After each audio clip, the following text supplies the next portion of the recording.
Bonsoir, bienvenue dans le 22 minuit, toute l'actu vue du Sud. Un journal ce soir entièrement consacré au municipal 2014. Vous saurez tout des résultats dans le Grand Sud et on commence avec les résultats de Marseille pour constater que le maire sortant Jean-Claude Gaudin, candidat socialiste à sa réélection, est arrivé largement en tête avec 37,64% des voix. Principale surprise de ce scrutin, le score du Front National. Stéphane Ravier est en deuxième position avec 23,16%. Enfin, l'un des principaux enseignements, c'est la claque reçue par Patrick Mennucci. Le candidat socialiste Europe Écologie Les Verts n'est que troisième de ce scrutin avec 20,77%. On vient donc de le voir, celui qui a remporté ce premier tour assez largement, c'est Jean-Claude Gaudin. Le maire, candidat à sa propre réélection, est arrivé largement en tête dans 5 des 8 secteurs de la ville. L'ambiance est donc à la fête du côté de l'UMP, même si on évite de célébrer la victoire avant l'heure. Reportage Marguerite Kioch. À sa permanence officielle cet après-midi, c'est souriant et détendu que Jean-Claude Gaudin appelle les Marseillais à voter utile au deuxième tour. J'ai toujours dit que je souhaitais que dans l'un ou l'autre camp, on ait la majorité absolue. Ce serait dommage pour cette ville, ce serait 6 ans de perdu s'il n'y a qu'une majorité relative. Mais s'il devait y avoir qu'une majorité relative, pour autant on élit quand même le maire. Alors le rassemblement est au programme de cet entre-deux tours. Au 6e secteur par exemple, une fusion est envisagée avec la liste du dissident d'hiver droite Robert Assante. En mairie hier soir, Jean-Claude Gaudin n'a pas caché sa satisfaction à l'annonce des résultats du Parti socialiste. Le score de monsieur Mennucci a une saveur un peu particulière pour nous. Et désavoué, il désavoue en même temps le gouvernement qui a tout fait pour venir l'aider, pour le soutenir. La progression du FN, Jean-Claude Gaudin et son équipe l'attribuent à ce qu'ils appellent les échecs et mensonges du gouvernement PS. On est là à la limite des paris de la gauche, qui a toujours voulu se servir de ses pires adversaires politiques pour avancer. Et quand on fait des calculs, de bas calculs pour se servir du Front National pour gagner, comme l'a toujours fait la gauche, eh bien à un moment donné, le jouet finit par se casser. Vérification dans les urnes dans 6 jours maintenant. Autre parti, autre ambiance chez les socialistes, le coup est dur encaissé et après ce gros coup dur pour Patrick Mennucci, il a cherché aujourd'hui à donner un nouveau souffle à sa campagne. Reportage Marguerite Kioch. Une claque. Patrick Mennucci arrive derrière Jean-Claude Gaudin et surtout le Front National. Les rares militants présents hier soir à la Fédération socialiste semblent abattus. Même si la perspective d'un changement de maire à Marseille semble loin, Patrick Mennucci montre qu'il y croit encore. C'est pourquoi les forces de gauche, les hommes et les femmes de progrès, celles de la société civile et tous les républicains doivent impérativement unir leurs forces pour réouvrir l'espoir du changement à Marseille dimanche prochain. La bataille du lundi, ce sera donc le rassemblement. Vers 10h30 ce matin, Patrick Mennucci était sur le terrain à Noailles. J'ai beaucoup travaillé hier soir, j'ai peu dormi, j'organise mon camp, je fais en sorte que mes amis soient sur le terrain ce matin dans tous les secteurs de la ville. En début d'après-midi, toutes les têtes de liste arrivent à la Fédération socialiste. Mise en scène pour les journalistes, une image du rassemblement autour du candidat. Un rassemblement qui s'élargit à la gauche de la gauche. Comme attendu, le Front de gauche fait alliance avec les socialistes. Mais les électeurs aiment que la gauche se rassemble. Je pense qu'au-delà de l'addition des voix de nos deux listes, nous allons aller chercher d'autres électeurs qui au premier tour ne se sont pas prononcés et qui vont être rassurés par notre geste. La liste de Patrick Mennucci qui rassemble désormais PS, écologistes et gauche radicale a cette semaine un objectif: convaincre les abstentionnistes de se rendre aux urnes dimanche prochain. Seul espoir pour eux de l'emporter. Et l'une des informations les plus importantes de ce scrutin, c'est la percée du Front National à Marseille. Le FN a obtenu suffisamment de voix pour se maintenir dans 7 des 8 secteurs de la ville. Pour Samia Ghali, sénatrice et tête de liste dans le 8e secteur, c'est une sérieuse alerte. Je pense que c'est aussi un vote qui est, j'arrive pas à le comprendre. Je crois que c'est un vote malheureusement de désespoir. C'est le vote tout simplement de gens qui ne s'y retrouvent pas, qui savent plus où ils sont.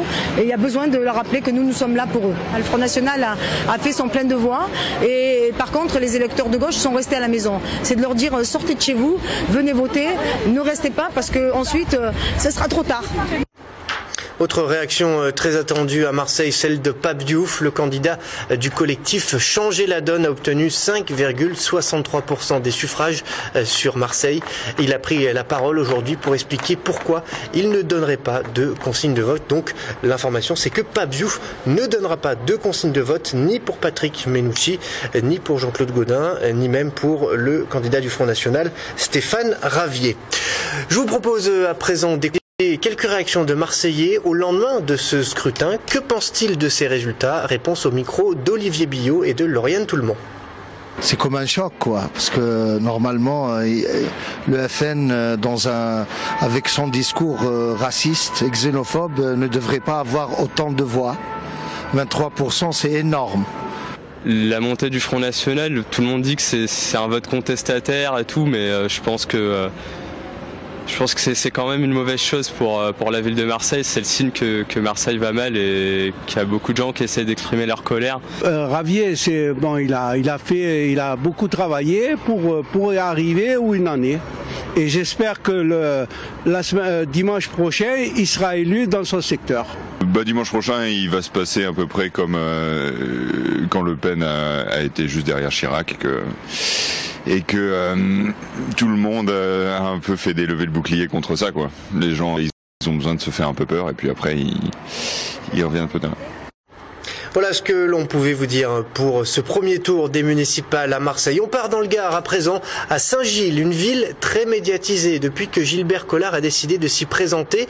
Et justement, le député du Rassemblement Bleu Marine est arrivé largement en tête au premier tour avec plus de 42,5% des voix devant le candidat de l'UMP et le maire sortant socialiste, le socialiste Alain Guédot, qui arrive donc en troisième position, mais il a décidé de retirer sa candidature en vue du second tour. Il a donc suivi les recommandations du premier secrétaire national du Parti socialiste, Harlem Désir, qui appelait à un front républicain ce matin. Réaction de Gilbert Collard au micro d'Olivier Michel.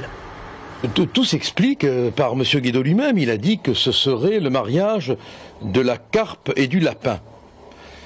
Ça donne un produit zoologique politique nouveau, le dindon de la farce électorale. Tout est là. Et je ne crois pas que les habitants de Saint-Gilles soient des dindons. Donc, j'imagine pas qu'ils vont suivre le mot d'ordre de M. Guédot. Justement, je vous propose d'écouter la réaction d'Alain Guédot, le maire socialiste sortant de Saint-Gilles, qui ne sera donc pas au second tour. Mon souhait serait d'appeler au rassemblement de tous les électeurs contre le Front National pour éviter que nous connaissions les vicissitudes de 89-92. Je ne parle qu'en mon nom personnel et pas en celui de la liste.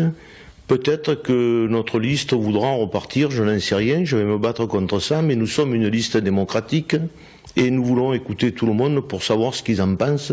J'espère qu'ils auront le même bon sens que moi. Direction Montpellier à présent, Montpellier où 4 candidats se sont qualifiés pour le second tour. Là aussi, il y a quelques surprises. Jean-Pierre Moore est arrivé, mais avec un score inférieur à ce que prédisaient les sondages. Le socialiste totalise 25,27% des suffrages.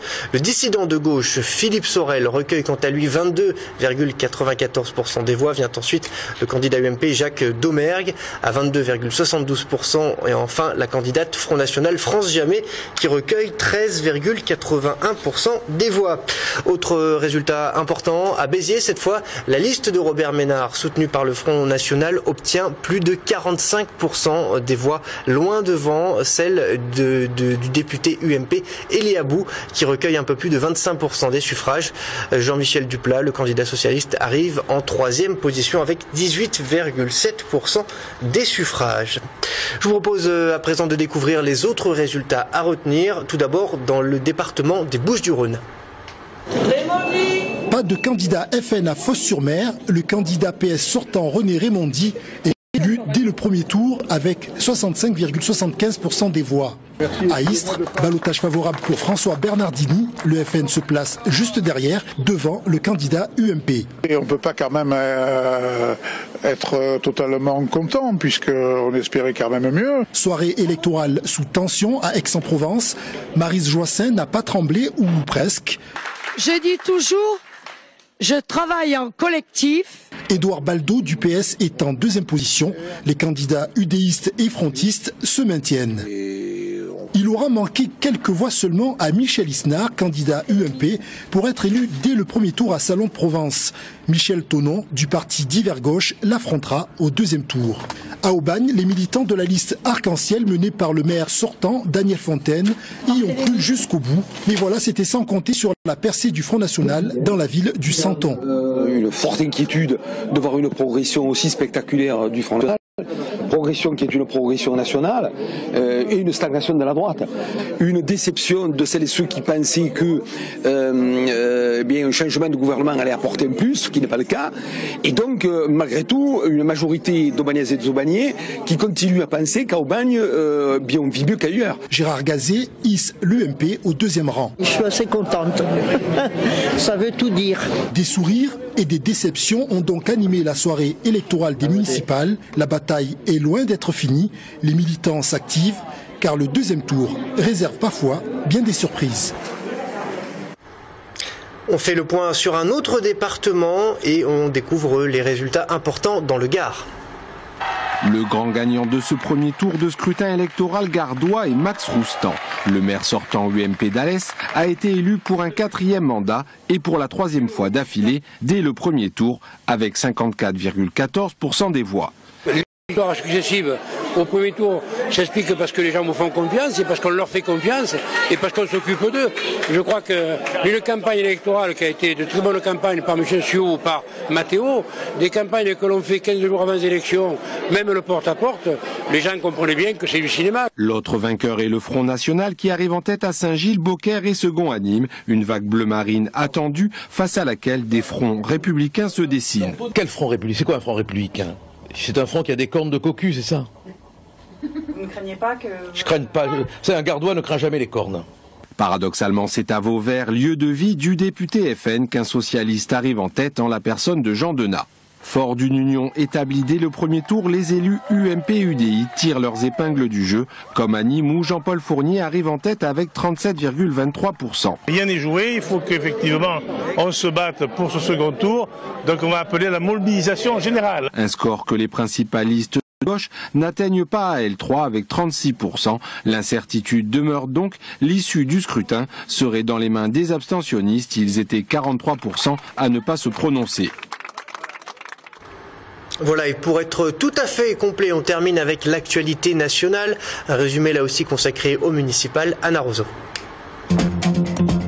Ce premier tour des municipales 2014 marque un tournant.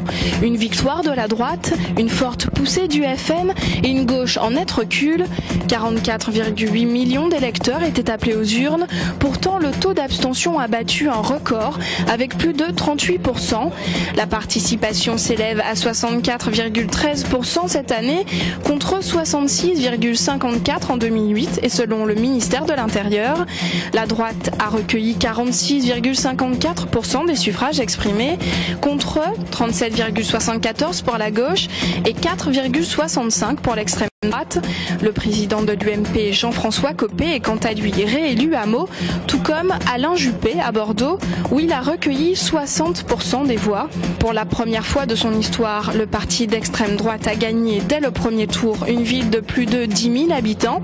Steve Briouat est donc devenu maire des Nains avec 50,26% des voix. Ailleurs, dans plus d'une quinzaine de villes comme Perpignan, Avignon ou encore Béziers, le FN est arrivé en tête du premier tour. Le parti de Marine Le Pen est d'ores et déjà en lice pour le second tour dans 229 villes.